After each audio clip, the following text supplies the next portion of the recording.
Charles E. Kernodle, United States Army, Vietnam. Folks, I interviewed Charles in Durham, North Carolina. It was September 11th, 2008. I was on a 10-day tour back east. Stopped off in Durham, interviewed Charlie and a bunch of other veterans at that location, and was just overwhelmed by his story. I haven't really listened to it again since I did it in 2008, getting ready for this interview here today on my Voices of History channel. But boy, it's like, where have I been, man? Through his eyes and ears, he gives a very unique perspective of Vietnam, folks, and just so happy to share his story today.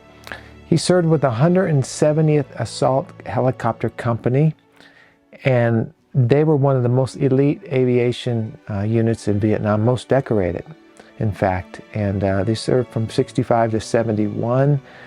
Out of 2 corps in Vietnam, Camp Holloway was their base, and Charlie was a service platoon leader. I know he was an officer. I don't know if I have the exact rank, but I'm going to guess he was a first lieutenant. So he was an officer, and just saw so much, experienced so much. Just one of these unsung heroes, man. Just humble, and the way he tells his story, it's just so beautiful. I just love it. He served in 69, February 69 to around March of 70, 13 months in Vietnam.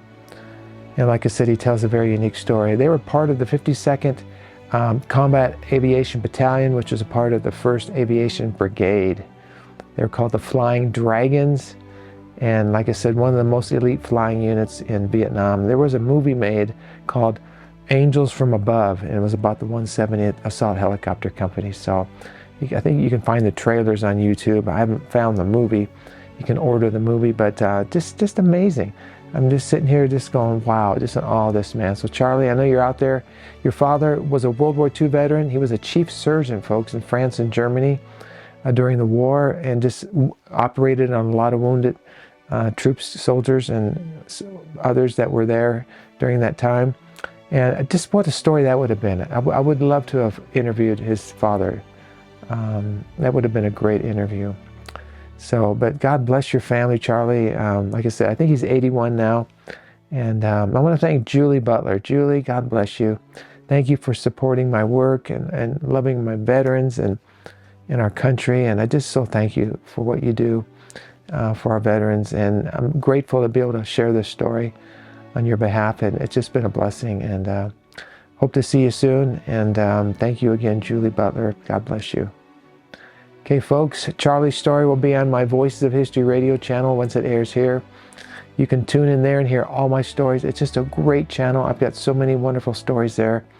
Around the clock, 24 hours a day. Around the world, people are watching, listening. And I like to build that audience up on over there. And really have tried to focus on our kids.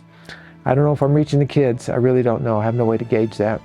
But I think it'd be ideal for a teacher and educator to supplement a course and give them an assignment to do a book report on one of my veterans. So I'm currently engrossed in writing my book, Capturing Courage on Camera.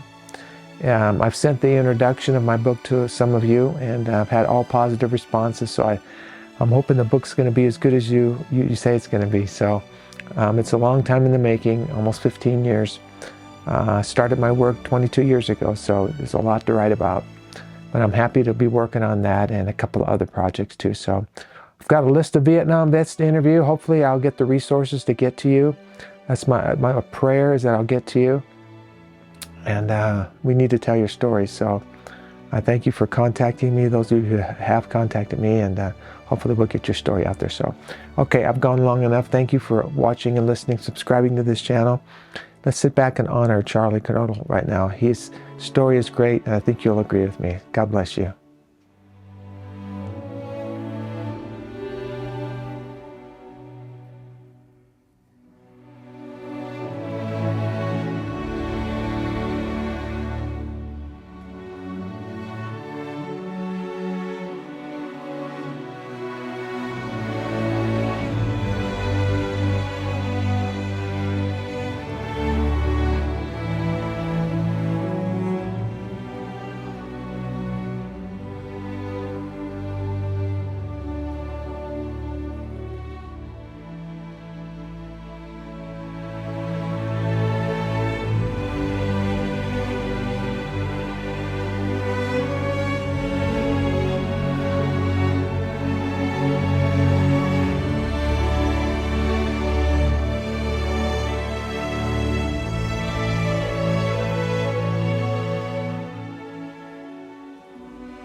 question. How old are you now? I'm 64.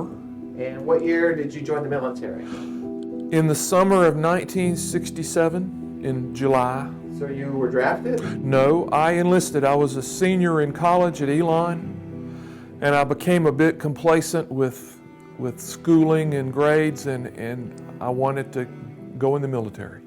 What, at the time, were you aware of Vietnam? Did it mean anything to you, or?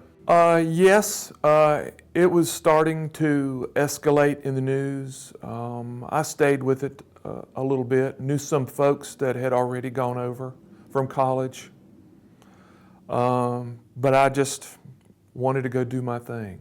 Did you go into, did you go in wanting to fly Hueys, or what? How did you get involved with that? No, I wanted to go and to be an infantry soldier.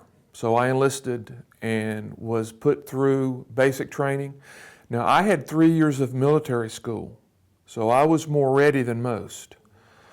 I made it through Fort Bragg, the basic training, with little or no problems at all because of that military training. And I went to Fort Dix, New Jersey, advanced infantry training. And then I was preparing to go to jump school when I was given an opportunity to go to OCS. Okay.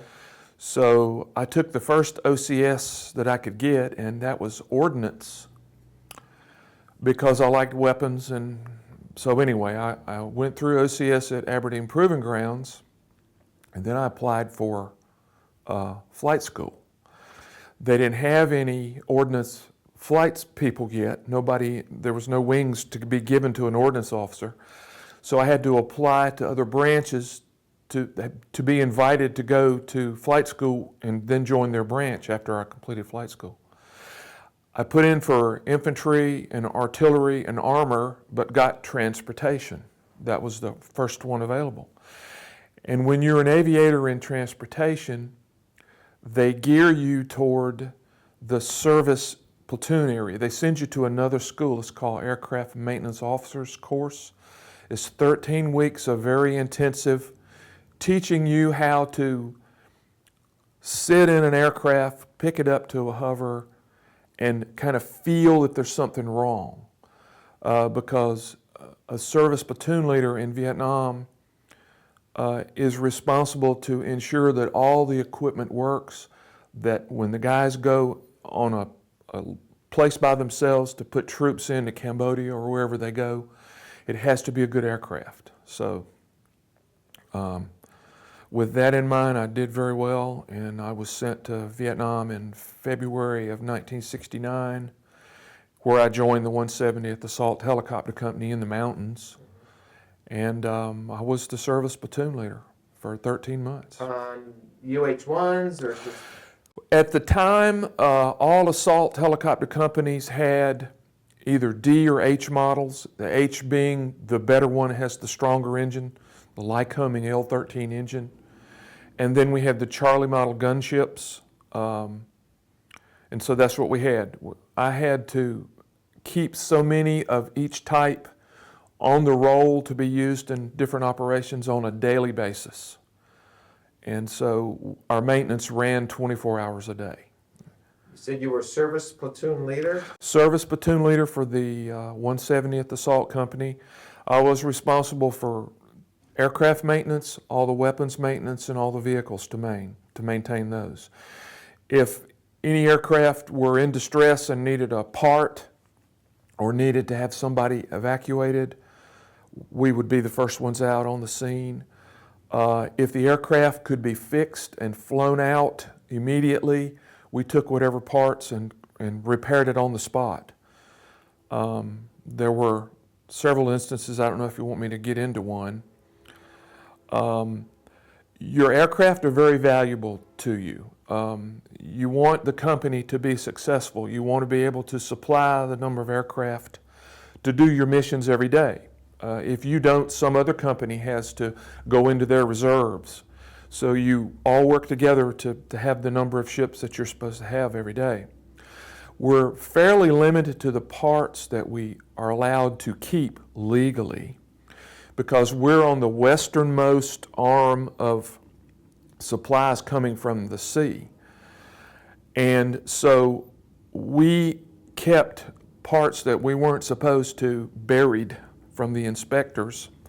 But the more parts you have, the quicker you're able to put your aircraft up, instead of, hey, I want this part, it'll be with you in 2 weeks. You got to wait 2 weeks. We don't like that. So we would always keep a spare jet engine buried in the ground in a Connex, a big metal container.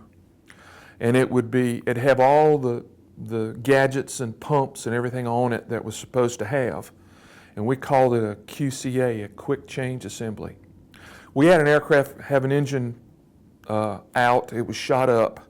So we got the crew, the recovery crew, and we all put this engine on a old bed mattress in the back of my Huey. Took one pilot. We flew out to the scene, took the engine out and set it over to the side, hovered over top of the downed aircraft with a cable and lifted the old engine out of it, put the cable on the quick change assembly. Meanwhile, the infantry and with one armored vehicle was guarding our position while we did this. We put the other engine together and fixed it up, cranked the engine, and flew off with both of them. We saved it. Sometimes when aircraft are down and you don't have a Chinook to come in and recover them, they have to be destroyed so nobody can use the parts or whatever. Did you do maintenance flights, or did you ever fly any combat missions with any of the troops? Any of the aviators in the service platoon that were called on to fly, we flew missions whenever we were called on. And my company commander frowned on me being away, but he had to give in because I wanted to go do some of these. So yes, we all flew missions. I'm going to jump around a little bit here, but I want to dive in a bit here. You showed me a picture of a Canadian and another gentleman Yes. that didn't make it. Tell me about your interaction with the crews and what it was like seeing them go out and not coming back. Your unit, all the aviators are very close-knit guys. Rank doesn't really mean anything in a unit. It's experience. If you're a lieutenant colonel and you want to go somewhere in an aircraft that's being piloted by a chief warrant officer, a 19-year-old kid, he has got so much experience that he is in charge of everybody in his aircraft. So he gives the orders in his aircraft.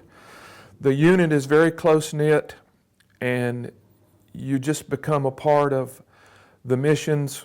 When somebody goes out on a mission and really doesn't come back, if you were the roommate, you're tasked with the job of inventorying all of the personals and writing the family, and it's just pretty tough. I was the second oldest officer in our company. I was 25. Everybody else was 20 and 19 years old. Happy-go-lucky kids. But after the missions were over and somebody didn't come back, you mourned for a while, and then you went to the club and had a beer. Life had to go on, and I guess we weren't mature enough to let it sink in. I don't know what the term is, but you all have a job to do, and you just do it the best you can. And the Canadian fella was Brian Devaney, and he was a good friend. And he was killed in April of '70. My replacement, Tom Norwood from Florence, South Carolina, roomed with me for 2 months, and I trained him on all my experiences as being the service platoon leader. And then a couple of weeks before my tour was to be over, I was really a short timer, and I really didn't like to go do much flying if I didn't have to. And then on the 10th of February of 1970, Tom was killed. And, you know, that was the last time I flew in Vietnam. They put a big cargo net in our aircraft, and we flew out to the site and collected all of the stuff that the enemy could have used and kind of hauled it back. And they were expeditiously looking for a replacement for me so I wouldn't have to stay, but the company commander told me, you're going to have to stay till we find somebody. And a couple of days later, they had a West Point grad that had just gotten through with the aircraft maintenance officer's course, and he flew in and took over. So I got to come home pretty much on time. But it's really hard to think about the guys that are gone. It's just very difficult. You can't explain it if you're not there. They were your buddies and your friends, and they're gone. And I don't mean to be hard and cold, but you just got to move on. Not going to sit and dwell. And when you're a pilot, split-second things happen to you, and you have to react. And maybe that's instilled in us with the way we feel about losing a buddy. I loved him like a brother, and he's gone, and got to move on. So, I don't know if I've answered your question. The Canadian, the reason I'm asking about him too is I interviewed a Canadian in Ontario last year. And he opened my eyes to the fact that thousands of Canadians came down here and served in Vietnam. Right. And they call it Canada's silent war. Yes.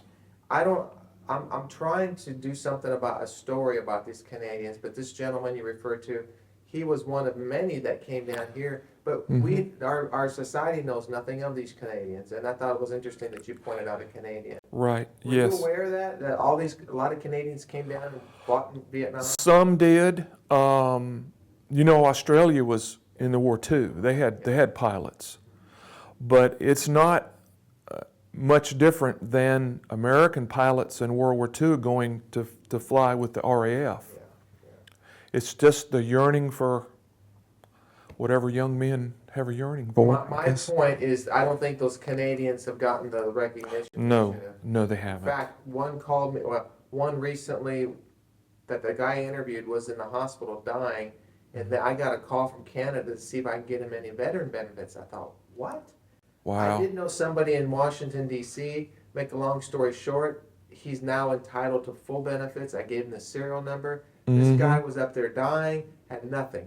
Could have had some benefits in the past, which will go to his family. So again, the recognition from the American government or the Canadian government will not acknowledge that as a war that they were a part of. Right.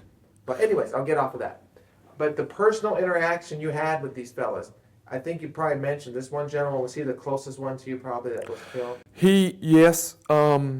What I tried to do when a young aviator comes into the unit and they start flying, they know how to fly, but they don't have, when they call in, they say over the radio and a half an hour away, I've got a hydraulic line that's out. We have the ability to make the new hydraulic line, but we need to know which one it is. So I convinced the company commander to put the new pilots in maintenance for 2 or 3 weeks.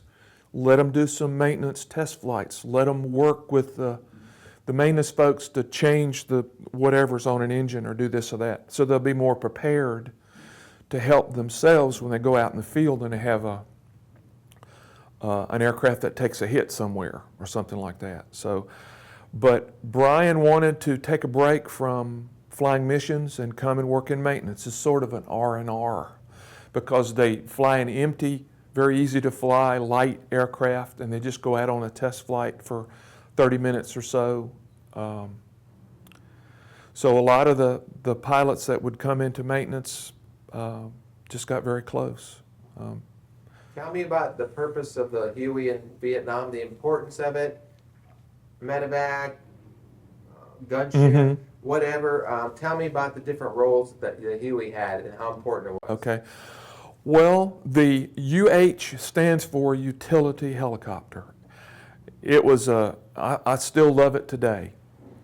The utility portion of it was used in Medevac missions. It was used to carry cargo. It was a gun platform for the aircraft that supported you on a mission going into a landing zone. It prepared the LZ or helped the slicks, the ones without the gun armament on them, to get out of the LZs pretty much protected. It would basically go anywhere. It could land in a bomb crater. It was so versatile that it could actually go into places where the limbs of the trees were being touched by the main rotor blades. It could actually fly without a foot of main rotor blade. It would be wobbly, but it would still fly. The UH-1Hs and Ds could actually fly without hydraulics. The controls would be very hard to manage, but manageable. It was just a great aircraft. It let you know it had a master caution light, and it had an audible signal that would let you know something was wrong if a vital area were hit. We've come back off of missions before not really knowing that we were hit, but once you shut down, you could look in the blades and see bullet holes in the blades or bullet holes up through the flooring or whatever. They could just stand it. They could go longer between maintenance if we absolutely had to fly one.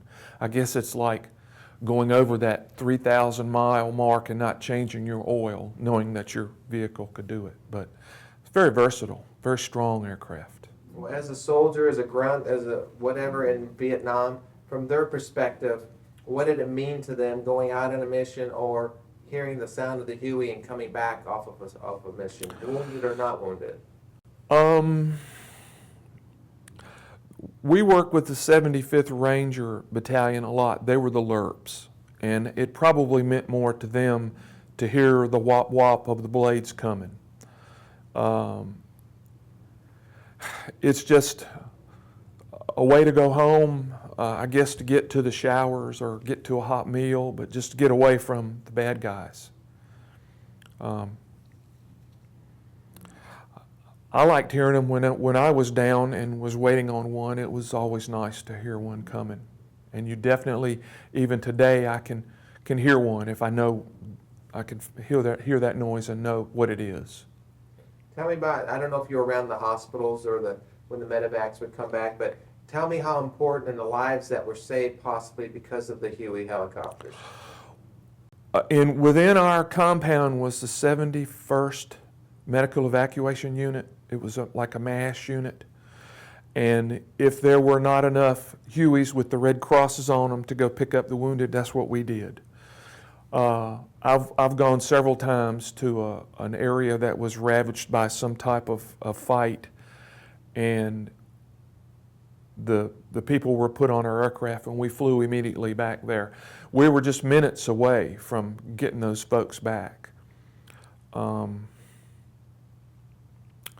I've been thanked many a time, invited to come to let's see, it was Camaraderie, the 4th Infantry Division. We supported those people at Dragon Mountain. We've been invited many a time over to their mess hall to share in a meal and to be given the thank you handshake for getting them out of trouble or seeing them home. I don't remember ever receiving a letter or whatever, anyone with wounds serious enough to be medevaced out. I really didn't hear from many of those folks. But we've been thanked many a time, given souvenirs from the enemy or something, little knickknacks or little trinkets. Thank you for doing this for me. If I find a certain weapon or a pistol, do you want one? Things like this. Tell me again about the camaraderie of the group that you're with. Oh, it was after a day's missions were all over, it was one big party. We had our own little officers club that we would visit and just sit around and play cards or drink a beer, either a cold one or hot one. We didn't have electricity all the time, so I'm no stranger to a cold Schlitz or something like that. But just good friends, good chit chats. A lot of us would sleep. Those of us that had shifts that we worked, we'd have to sleep during the day if we worked the 6 at night to 6 in the morning shift. I don't know, it's just good buds. What's the most difficult thing maybe you experience with your job or Vietnam in general, or the hardest thing that the worst thing you saw in Vietnam? What was the most difficult thing? Operations would assign missions on a daily basis, and there were some that were worse than others. whoever drew the FOB or the going into the bad places, you were concerned that the operations officer chose the right people to go on the missions, the most experienced, but you could not keep counting on them over and over again, so you had to let some of the co-pilots preparing to be aircraft commanders, maybe don't have that much experience, but they got just enough to get to the aircraft commander slot. I guess the bad missions were the most worrisome.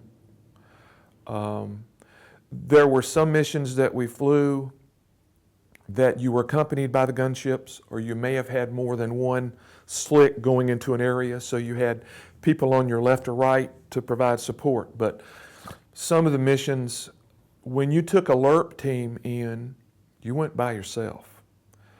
You did not want the enemy to know exactly where these people were going to be placed.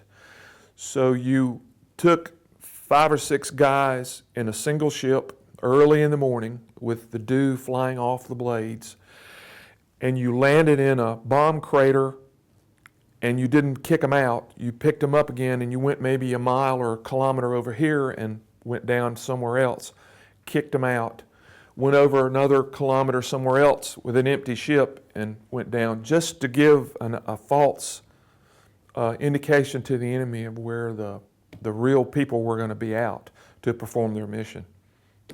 The other scary ones were when your LRP team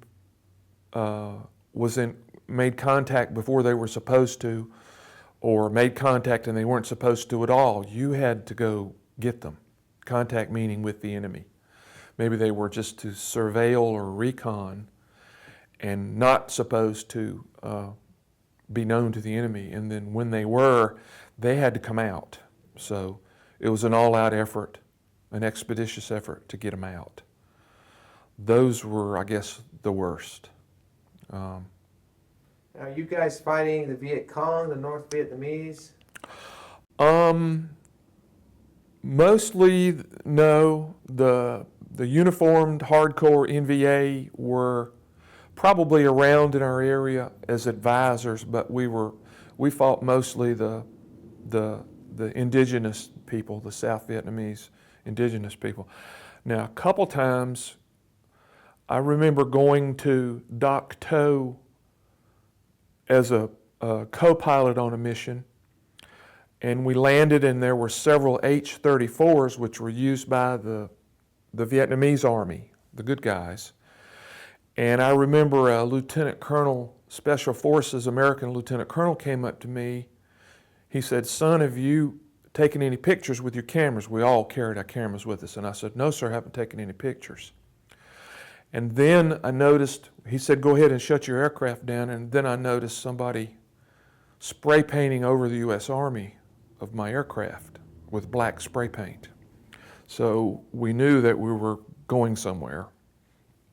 And as a matter of fact, we took some Vietnamese regulars and some American soldiers with nothing on their uniforms and we dropped them this one place and then came back later to pick them up. So, and I believe we went into Cambodia. Well, we did. But they were scouting, I think, some Russian consultants training some Vietnamese folks to learn how to use some Russian equipment, either anti-aircraft or some artillery. And they were going to intercept these folks. And the story goes that they did intercept these people, and they had a firefight and just brought out clothes and papers and things. That was all that I knew about. So I've kept my mouth shut to this point.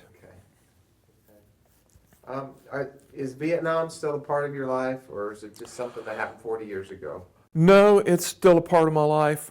I work part-time and in a place that's frequented by a lot of people that like to shoot, and a lot of vets come in. And one of the guys that I work with, Lee Korb, was an Air Force FAC pilot, forward air controller, who was shot down twice. and sent home after the second time he was shot down.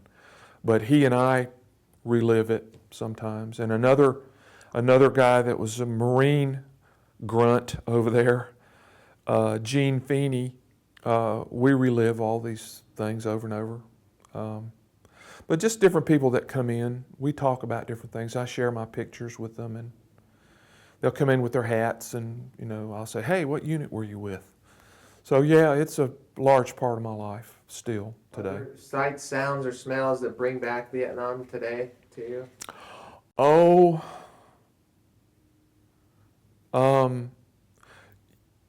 it isn't that I don't flinch when there are loud noises, but you'll find that most aviators, especially the helicopter pilots, that are sitting at the controls with their feet in their hands behind 2,000 pounds of hydraulic pressure, loud noises really don't make them jump around. But a loud noise will sound like something, maybe a mortar round or something like that. The smells really, the burning smells, maybe a little bit of the JP4 burned, but no, not too much. How about the helicopters going overhead? You know what they are before they come. You'll hear the Kiowas, the 58s, which the Eyewitness News 11 people use, and you'll know what it is. But you can definitely pick out a Huey or something like that. Yeah, it all comes back once in a while. I try to think of the good times and the good things. It's been referred to as an unpopular war. Why do you think that is? Well, when I was the personnel manager at Duke, way back after the war was over in the very early 80s, when I left to go to my next job, there was a lady that worked for me that told me that she had protested against the war and done some things at airports, and she never wanted to tell me while she worked for me because she thought that would impact my way of thinking toward her. But I told her, I said, you did what you thought was right, and that's something you're going to have to live with. I'm not here to judge you. I wanted to serve my country. I served my country. I'm better for it. It cost me some friends. It cost me some things, but I am so much better in today's world now, having gone through what I've gone through. And I feel no malice toward the people that were against what they were. Hey, that's part of the reason that we did what we did, is to allow them. And like I say, they have to live with that, But I'm fine. I'm okay with it. You got to do your thing, and I got to do mine, and I'm glad. That's right. That's right.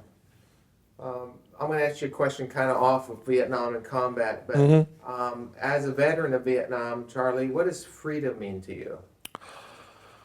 Oh, freedom, having lived over in that country to see what those folks had to go through, and then being here in this country, freedom to me is the ability to get up when I want to vote, to have a choice in things, to be a part of the things that I want to be a part of, not to be told what I can do, giving the opportunity to earn, to go out and have a good job and to be rewarded for your job. I don't know. Freedom to me is being able to do what I'm doing now. Not so much to be told what I can and can't do, to enjoy, the real sense of being able to really enjoy something. I've just seen what other countries have to endure. Their people have no freedoms to do anything they're told. It's like being in prison. Freedom is not being in prison. What would you tell a young person today who's born in a free country, has always had their freedoms, so they take it for granted, as we all do. But what would you tell a young person about the price or the sacrifices that were made for our freedoms? You know, the young people being brought up today, I honestly wish that everybody would have to serve somehow. The same possibly as the people that live in Israel. They all have to serve. I believe the people in West Germany have to serve. It would be nice for them to have a comparison that they could make with the ones that don't serve their country somehow. I don't like for them to say America's bad or America's this. They really have no basis for their decision. Did I get off your question? No, well, again, just the sacrifices. I go into schools, I talk to kids a lot, and I challenge them with the thought that they were born in a free country, and yet, do you ever think about why you're free? And it makes them think, and then we talk, and I show a portion of a film. They see men that died in battle, and it's like, wow. And then they thank us for enlightening them to this experience. So just, having been in Vietnam, you lost friends, you lost people you knew. And was it in vain? Of course not.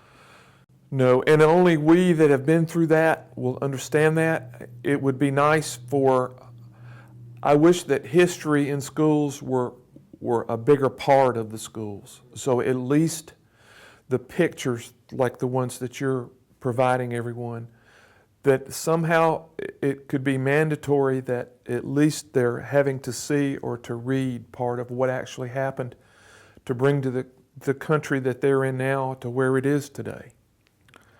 I don't want to make anybody do anything, but it would be much better if they had an opportunity to really, with an open mind, see what happened before.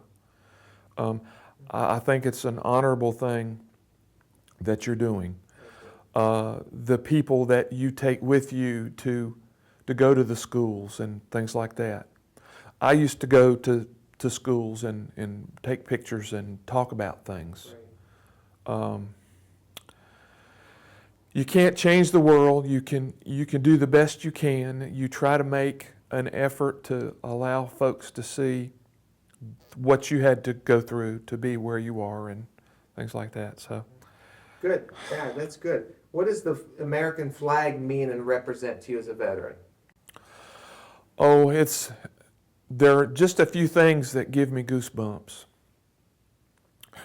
I think anytime you see the Star-Spangled Banner being played and the flag being raised, I know how many red and white stripes there are, and I know how many stars there are. It's just a very good feeling. I have been a part of that, and to me that means a whole lot.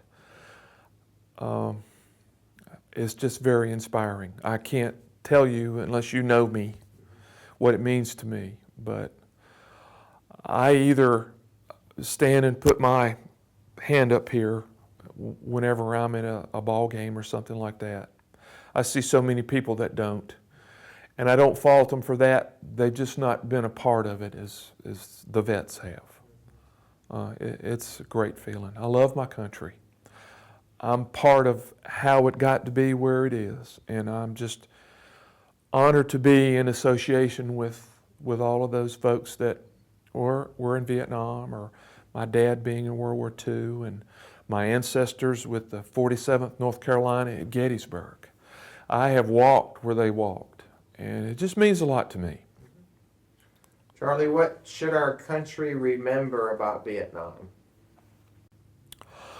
Oh, I would hope that our country remembers the vets that sacrificed. It doesn't matter whether the people that didn't go thought it was right or wrong.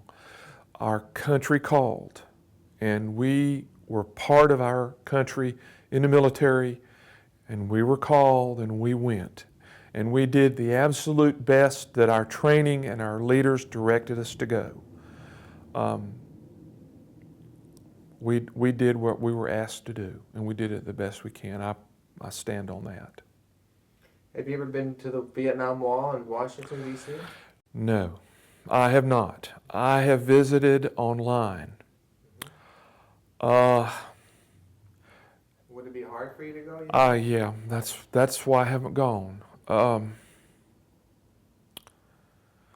It's just very hard to think about things like that. The pencil over, Tom's or Brian's or Al's names, or, I don't have to go. I don't know that people say you probably need to go, but I'm okay with the way that I feel.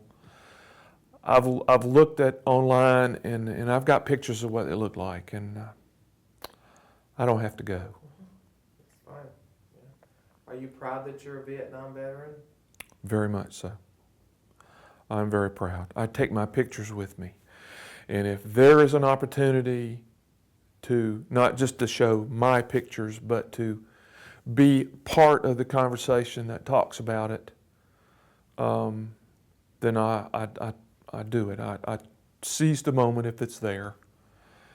And I like to say, this is the way it was. This is what we did. My pictures are with me. Have people thanked you over the years? Oh, they have. How does that make you feel? Oh, it makes me feel good. It's all of that payback that we might not have gotten then that continuously makes itself known. It comes out, and it just keeps me going. It keeps my heart in the right place. Anytime anybody says thank you for your service. And when the guys come in the store from Afghanistan and Iraq, I thank them for their service. That's just what it is. We're buds.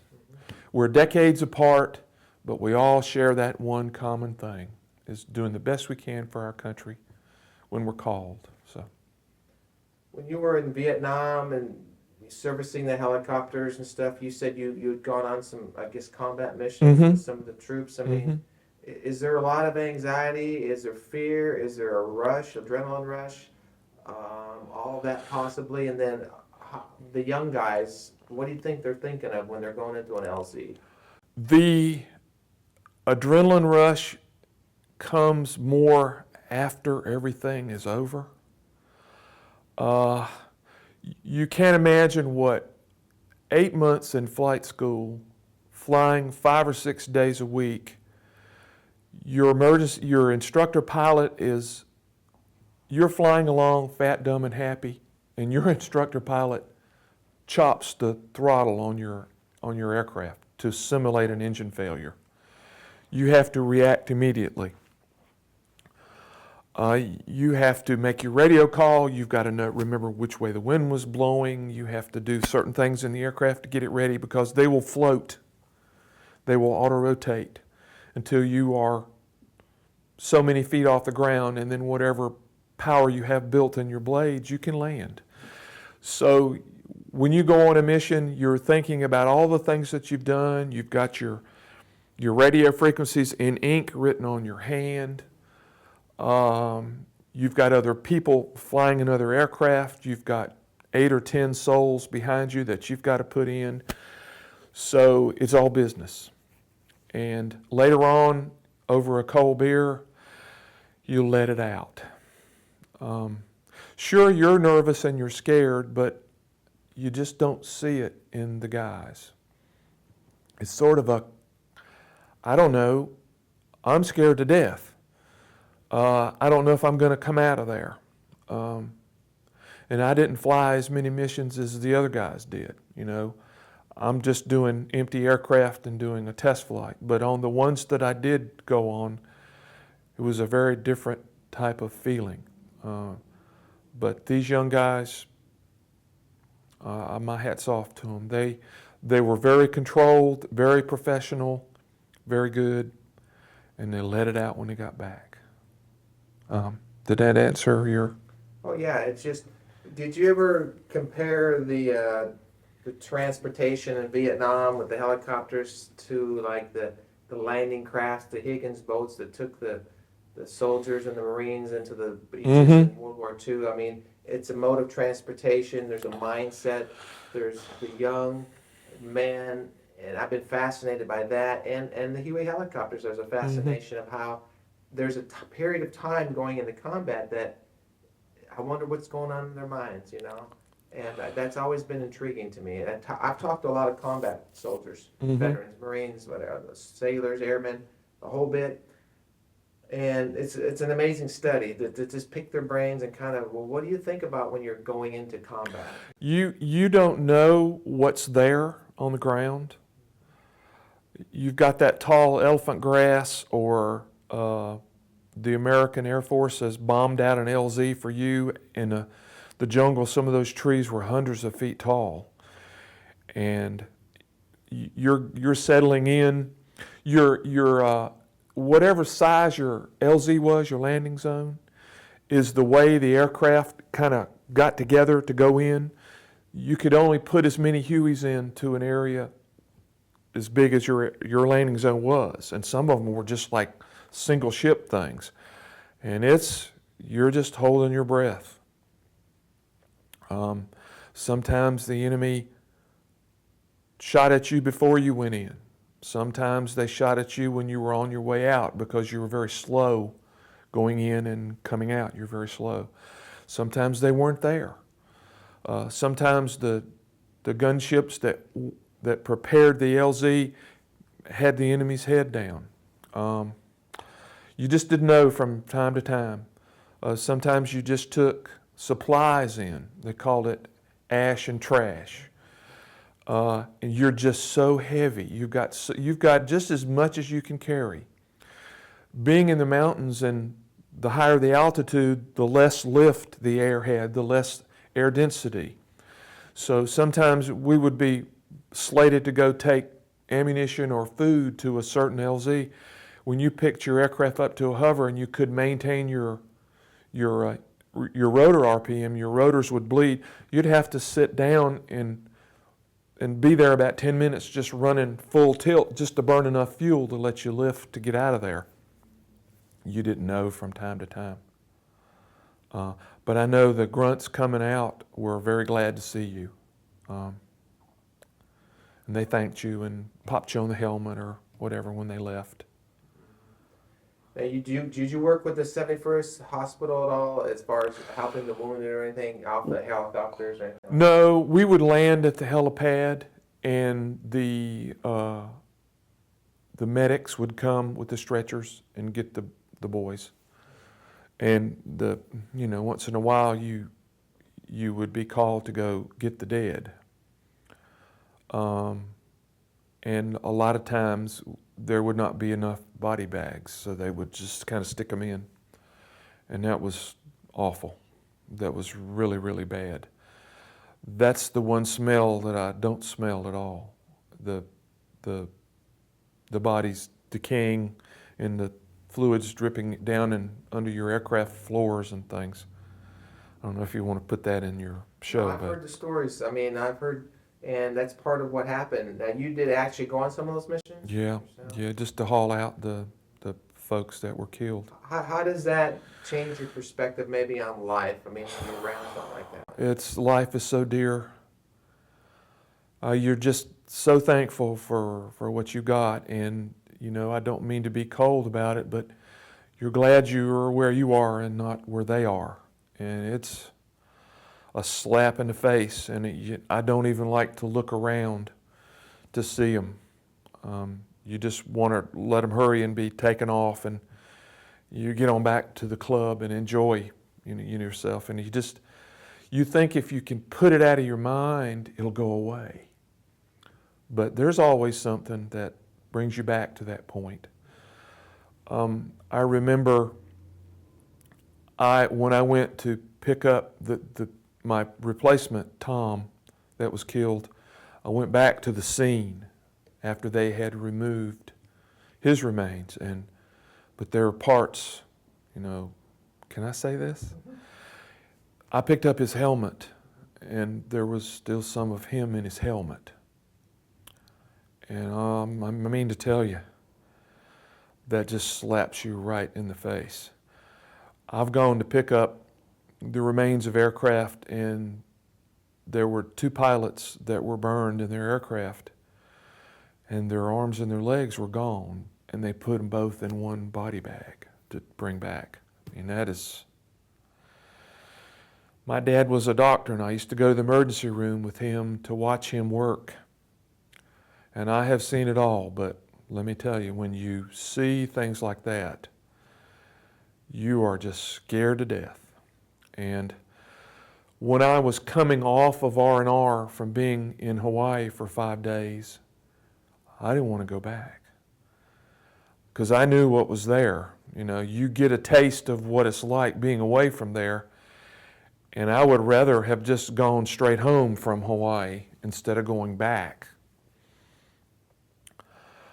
And when it was over for me, I tell you one thing that you probably would enjoy hearing is I got into Tacoma, Washington at 20 minutes to midnight, and they held our civilian aircraft for us to go.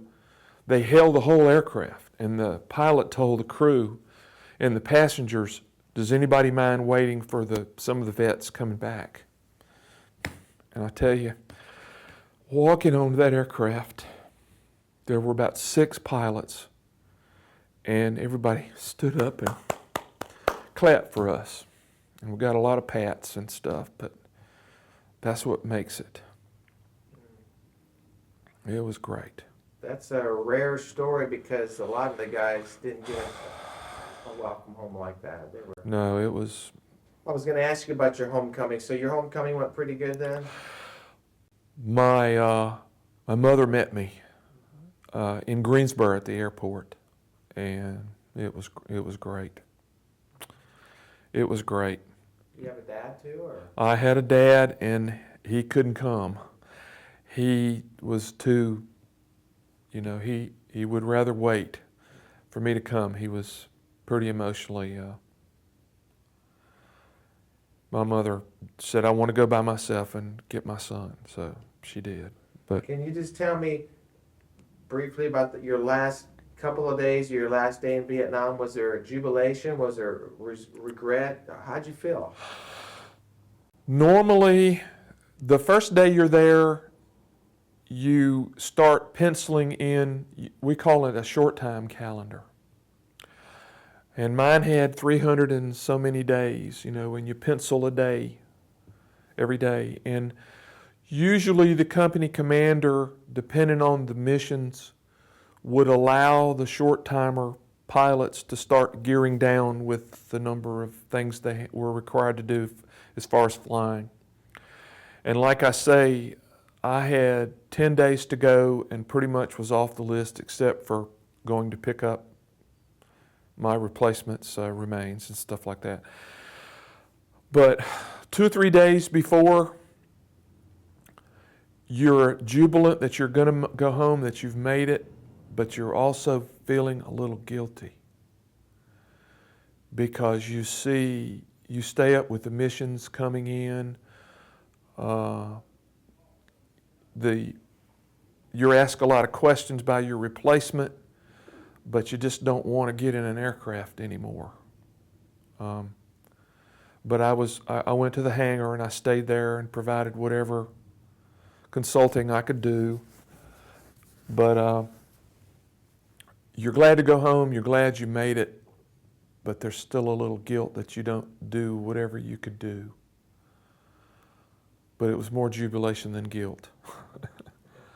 So. You had the one tour, right? Just one tour, right? That's good. Charlie, did you read about my work in the paper or on the TV? I did. I visited your website. I clicked on a lot of people to get your pictures with them. I read as much online as I could read.